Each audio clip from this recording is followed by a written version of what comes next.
Hello everyone, welcome back for another video. Today we've got Key Concept 5.1.1.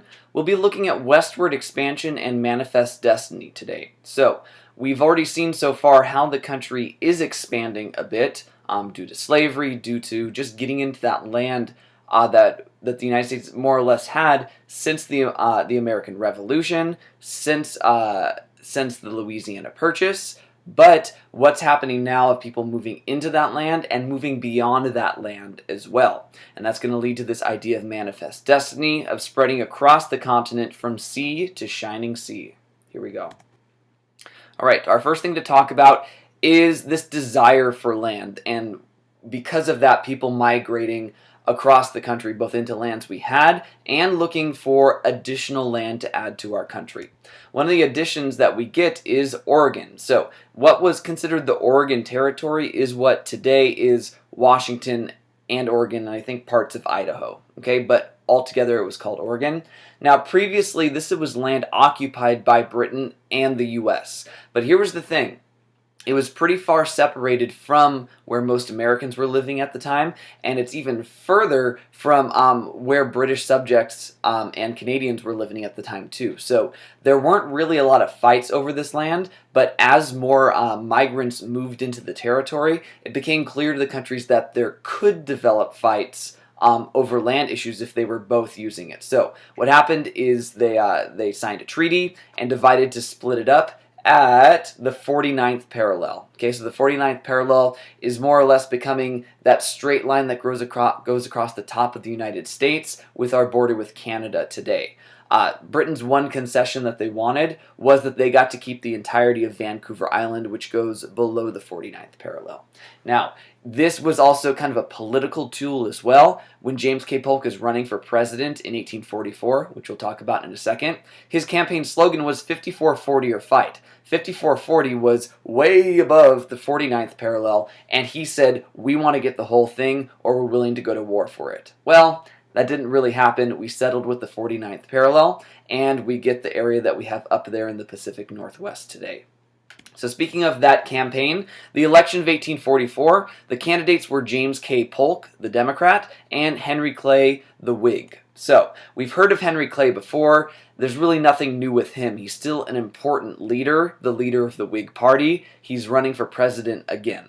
Now, this newcomer was kind of a protege of Jackson and runs in for president in kind of this Jacksonian democratic fashion. Okay, so he has similar ideas to that, and he made campaign promises to get California and Oregon. So, spoiler alert before, we already saw that he got Oregon as a result.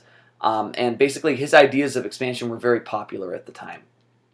Clay did not want to expand the country, so he did not want to negotiate with other countries to get more land. He was kind of comfortable with the land we had and seeing that it was enough for people to spread into. Now, if you also look at the map, there's also the implication here that there wasn't a lot more land for slavery to expand into because of the Missouri Compromise, which was 3630. Polk, on the other side, was a slave owner, and this could have been an issue as we get into here. Okay, result of this election, Polk wins the election, but very interestingly, he vows to only serve as a one-term president, and he kept that promise. There are some rumors. I don't know if all the scholarship is reliable, but they say that he was sick during the presidency, so he didn't expect to live very long, which is a possible reason why he said only one term. But what we see for the most part is he achieves most of his goals within that one term, and as a result is kind of a more significant president than many other one-term presidents. Okay, we'll talk more about Polk when we get to the Mexican-American War. All right, so I mentioned the Mormons way back when we looked at the Second Great Awakening, and I said we're going to save it for later to talk about westward expansion because that's where we see the Mormons sort of solidify themselves. So the Mormons and their ideas are contextualized back in the Second Great Awakening in upstate New York with that burnt-over district. The founder was a guy named Joseph Smith. So he claimed he had another testament to the Bible, said he found it, it was written on these golden plates, and it had new ideas to contribute to Christianity. So within New York at first, amidst that context of the Second Great Awakening where there were all these new denominations popping up, these camp meetings trying to convert people, he participates in that with his new brand of Christianity, looking to form a very tight-knit community. So that was one part of their tenets, was seeking to convert others, but also maintaining a very small community, almost like the Puritans in the way of kind of trying to build this utopia based on their views. Now, what happened is because their views were pretty extreme for the time and did not go along with most other denominations, they were chased from state to state across the United States.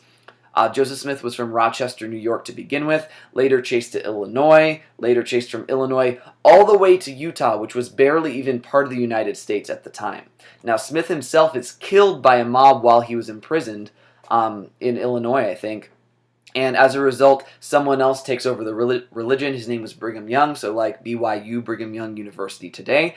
And he's the one that leads those settlers to Utah, where they're so far separated from most American society that they do develop somewhat of a utopia where the initial government and religion and everything is focused around Mormon beliefs. That's one reason why Utah today still has so many Mormons in the area. All right? So, other settlers that are participating in this migration west, much like the Mormons, the Oregon Trail. So if you've ever played that, game on those really old computers, they made it into a card game now. You always tend to die of dysentery or drown in a river or something like that. But it's representative of the hardships that people faced as they traveled across the country. Okay, the Oregon Trail was one path people tended to take to get to the Oregon Territory. Other ones, the Donner Party was the famous party that they got stuck in a mountain pass, couldn't get out, I think it was in the winter, and they resorted to cannibalism. So that's why they're famous. The 49ers and the Gold Rush, I think I'm going to talk about in just a little bit, so I won't say anything for now.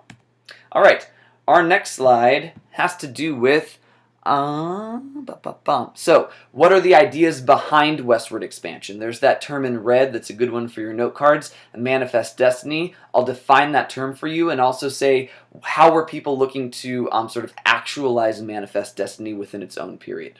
Now, one way that kind of predates the term but fits into the same construct has to do with the settlement and the war for Texas. So, let me give a little background information here. So, back in 1821, Mexico won independence from Spain. And because they didn't have a very large population in the upper regions of New Spain, now Mexico, they encouraged American settlers to immigrate to Mexico. Okay, they knew that Americans and the American population was growing, and they said they want land. Well, let's give them free land if they move to our country, as long as they follow certain rules. Okay, now one of these rules was going to be a bit of a problem for those Americans in the South. In 1830, Mexico outlawed slavery.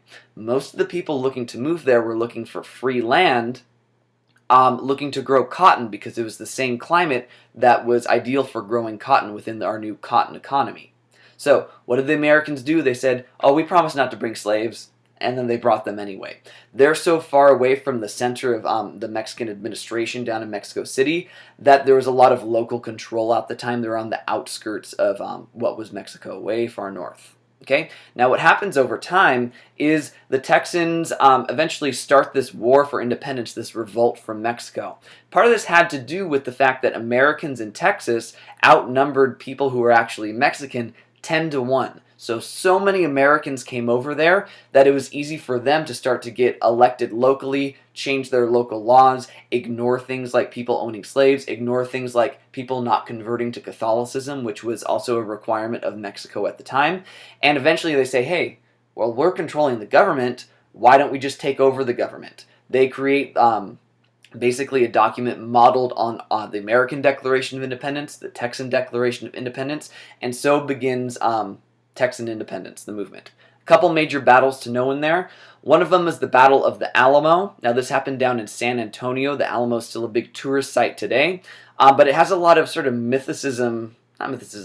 mythology, let's say, associated with it because of this old patriotic call that came from it. Remember the Alamo. Sort of remember the losses we had there so we can fight in future battles. Now, what it was a 2-week siege, and all the Americans died. So it's usually viewed as kind of a bit of martyrdom. But let me kind of set a couple of the things straight.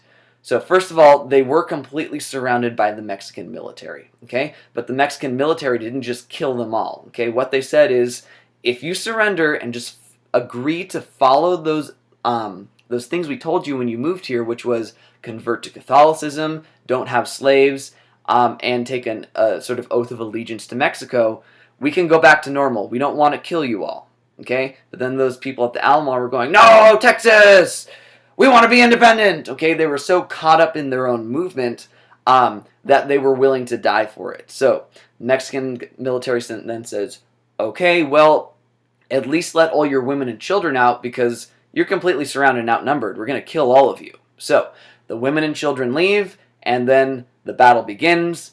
All the Americans die, including some famous Americans like Davy Crockett, former congressman and sort of frontiersman, and then Jim Bowie, who invented a certain kind of knife. It's a big old Bowie knife.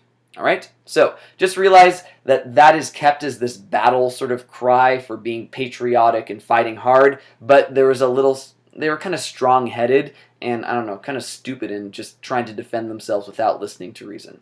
All right, now the battle at the end, by the way, so we lost the Battle of the Alamo, but the battle that ends the Texan War for Independence was the Battle of San Jacinto. The Texans captured the head general there, Santa Anna, forced him to sign a treaty to end the war to recognize Texas was independent. So, most of the people who were Texans were Americans by birth, correct? Remember, 10-1 in the area. So what they wanted to do is they just wanted to join the U.S. as a state and as a slave state because so many of them had moved there to use slavery as an economic system.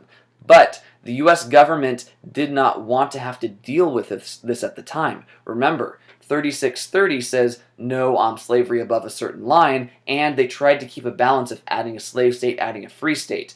Annexing all of Texas and creating this huge new area for slavery was going to cause potential imbalance with the old Missouri Compromise, and they didn't want that to happen. So Texas doesn't get annexed into the United States until the mid-1840s. I think it's 1845. So it exists as its own independent republic for a while. That's why the Texan flag today looks a lot like the American flag, but it just has a red stripe, a white stripe, and then one star on the blue field. So it's called like the One Star Republic. Lone Star Republic. There we go. Almost got it wrong.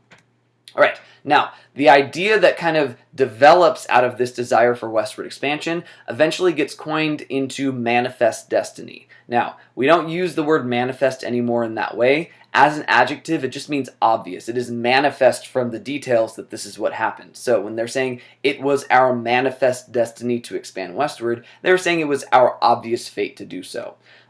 It was coined by a guy named John O'Sullivan, who was a member of the Democratic Party, and the Democratic Party were expansionists. So he publishes this newspaper piece that promotes westward expansion, connecting it to having a divine providence, that basically it was sort of God's will that the United States exist from sea to shining sea, all across the North American continent. Okay? It's going to be used as a term and kind of a way of defending future expansion and democratic institutions, but there's an element of saying we should take this land because we're racially superior as well. We're going to see that during the Mexican-American War in just a minute.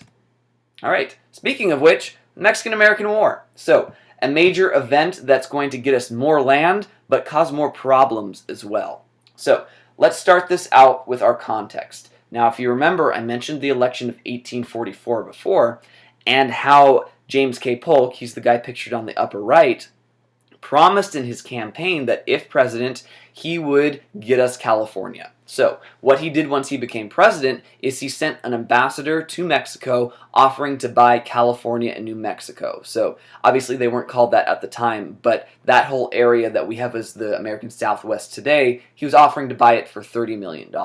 But we did not have a good relationship with Mexico at the time, and it had to do with the Texas issue. So, we had annexed Texas in 1845. It's now about 1846 when we're trying to negotiate things. And Mexico says, we still viewed Texas as ours. They were just kind of this breakaway republic that we didn't want to deal with. Now the U.S. is saying it's their land. So there's this disagreement about where the border is and whose land belongs to whom. So basically, they wouldn't even negotiate with the U.S., which leads Polk sort of down this path to doing some pretty shady stuff in the process.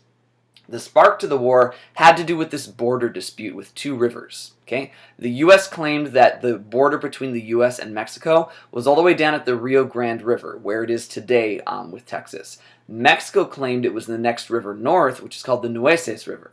So, what Polk did is he understood this border dispute and wanted to provoke war, but make it look like it was Mexico's fault.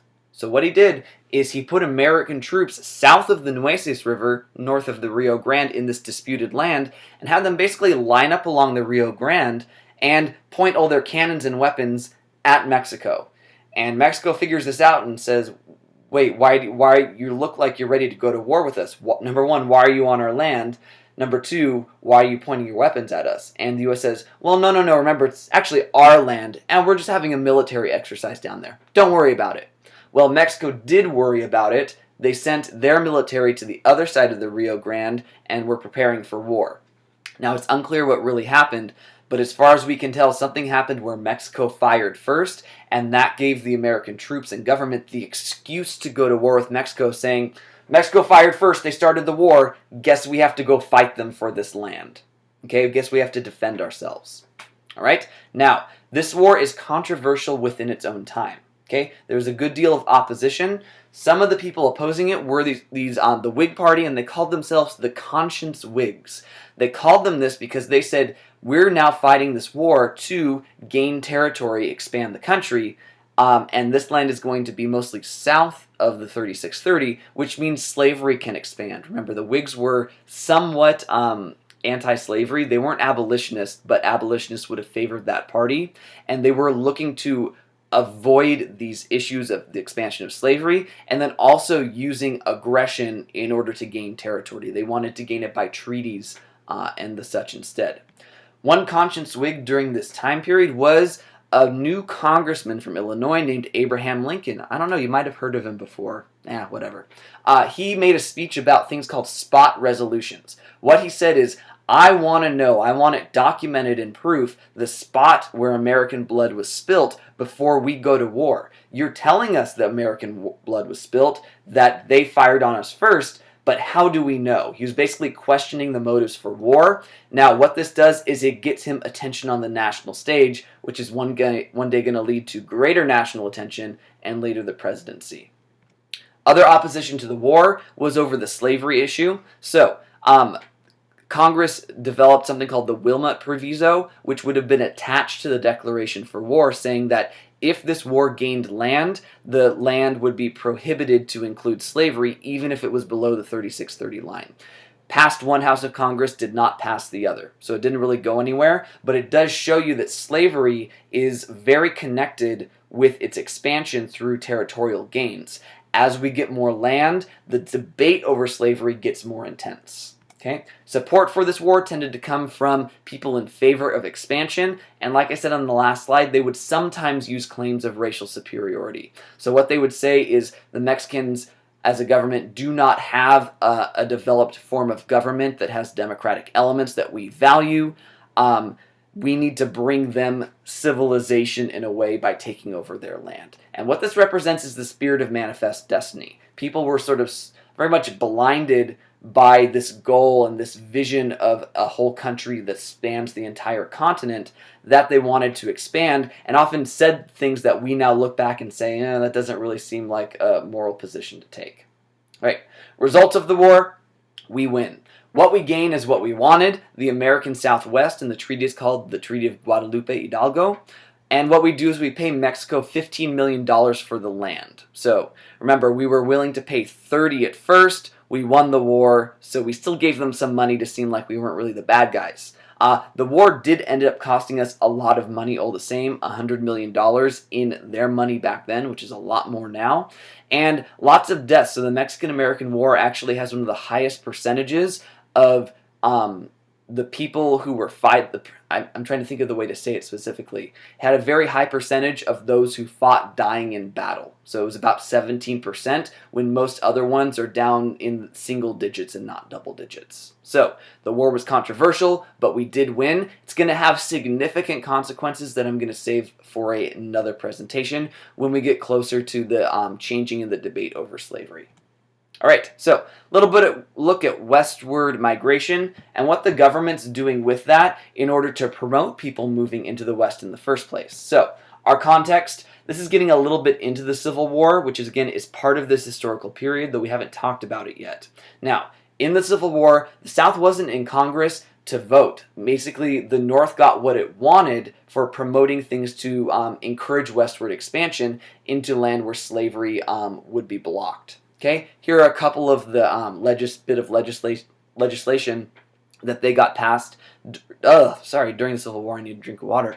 Okay, Pacific Railroad Act, so basically giving railroad contracts to companies to build a transcontinental railroad, and because the South was gone, they're going to choose a northern route that completely left out the South. I put it right there. Okay, the way it worked is the government would basically take land that was federal land and grant it to these companies to build there. So the companies still had to build the railroads with their money, but they were more or less given a subsidy by the federal government, letting them use the land without actually having to spend money on buying the land. Okay, now this type of railroad is going to make communication and transportation much easier, but we see these effects mostly after the Civil War. Another one was called the Homestead Act. This had been proposed for quite some time, even in the lead up to the Civil War, as all this land from the Mexican Cession, so the stuff we got in the Mexican-American War, and the Louisiana Purchase was opened up for settlers to move into. It happened during the Civil War again because the South opposed it, but they weren't there to voice their concern, so the North passed it without them. What it did is provided 160 acres of free land to settlers willing to move there and farm it. So you couldn't just get the free land if you were looking to buy up some land and have some assets. You had to agree that you were moving there, you were going to live there, and you were going to work it. Okay? Hundreds of thousands of Americans took advantage of this, and it really increased the population of the West because people saw that, well, I don't really want to live in the squalor of the cities anymore. Remember, they were pretty unclean. But there's land out there. It's going to be rough, but part of our American identity is this old rugged frontier ideal, right? So people were ready to move out there. It was controversial with the South because if people are moving there and getting free land to work themselves in land where slavery isn't allowed, then slavery could not expand. That's why the South disagreed with it before it ever happened. Last one, the Morrill Land Grant Act, 1862, also during the Civil War, took a bunch of Western land and set it aside for public universities. So because the West was often populated by settlers who were just looking to get land, to farm, to get anything, the government figured that if it took land and set it aside for education, it was going to promote the growth of a middle class with service industries so people could get education. So looking to take away kind of this rugged Old West feel and kind of bring up the American Southwest as on par with how the middle class was developing back in the Midwest and the East Coast as well. Okay, now I know this feels a little bit out of context, but if you read the key concept, it fits the ideas. So I know we're like not close to this period yet for the other stuff we're talking about, but in terms of patterns and trends, which you should know by now, think magpies, we value those much more than the content, because if you know the trends, you can write about it much better. Okay, that's why we're putting this here. That's why the College Board did that too. All right, this is our last one. And it's kind of taking that idea of manifest destiny and expanding it not just to the American continent, but outside of the U.S. as well. Okay, so if we have more industry, if we have more land and we're developing more things to grow and to buy and to sell, we wanted to open up trade with places around the world so we had more markets for doing all that. Okay, and one place where we focused that was Asia. Okay. One thing that America was instrumental in was the opening up of trade with Japan. For the past 220 years at this point, Japan had been an isolationist country.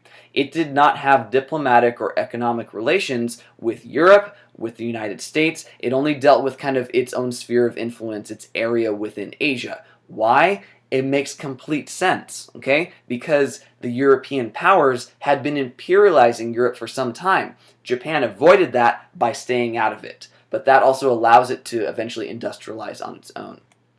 Now that the U.S. has a West Coast presence with California and with the American Southwest, the Oregon Territory, we were saying we have all these ports now to be able to ship stuff across the Pacific to Asia. We've got all these markets, but we couldn't go to places where Europe had spheres of influence because we weren't involved. They were in charge. So we said, Japan's not in it yet. What can we do to trade with Japan to benefit us? And it might even benefit that too. Now, what we did at first was using kind of intimidation with military force, which then lent to diplomacy. So we sent Commodore Matthew Perry over there, and he went over there several times in the 1840s, 1850s, 1860s to try to get Japan to open up their country to trade with us. Okay?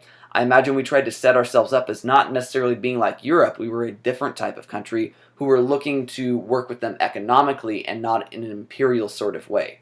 But the way we got them to agree to this had tinges of imperialism. Now what we did is basically Matthew Perry and the American Navy kind of blockaded Japanese ports and forced them to negotiate with us. And that's how we get the Treaty of Kanagawa in 1854. They agreed to open up open their ports to U.S. ships for trade and initiate formal foreign diplomatic relations. Okay, and eventually, because we open it up with us, they're more willing to open up with the world as well. They avoided imperialism or imperialization of their territory. And by the time they open up, they're able to work more on an equal basis with European countries and with us as well. Okay? Just a couple things. You're probably looking at those pictures to the right and going, huh, that's kind of interesting. I just think it's fascinating that these are Japanese depictions, so their perspective on Matthew Perry and the American sort of blockade of Japan. So it's not these Western depictions, it is these Eastern depictions. So you can see how they felt about Matthew Perry right there in the middle. Okay, so it's not a very flattering image, but it also has elements of sort of Asian art and Japanese artistic styles rather than just European Western visions of art. One last thing, Chinese immigration. So because we now have that West Coast open and we are looking to build a transcontinental railroad, we see that there are more immigrants coming from China in order to give us an immigrant labor force. All the other immigrants were coming over from Europe, all right, and from the Eastern Hemisphere. It was very difficult to get across the American continent at the time, much easier to get across the Pacific Ocean. So Chinese labor filled the need to work on the railroads. I'm going to talk about this later on. Lincoln kind of opens up those negotiations, but they really get much larger after the Civil War and in the time period when the Transcontinental Railroad is completed. Okay, so just kind of think of this as foreshadowing, kind of a preview of getting to this era of Eastern immigration instead of just European immigration. I'd say Asian immigration, I'm sorry. All right, thank you so much for watching. You should know what your jobs are at this point. Go for your terms, your geography, which I still maintain is actually a fun assignment to do, no matter what you say. Don't forget to do the quiz by 8 a.m. tomorrow to get some credit there. Look at your chronology because we're going to have that quiz at the end. And of course, you can always watch the next video because it's there and ready to go. So, this is Mr. Chodola signing off. Thank you so much again for watching, and I will see you in class. Bye.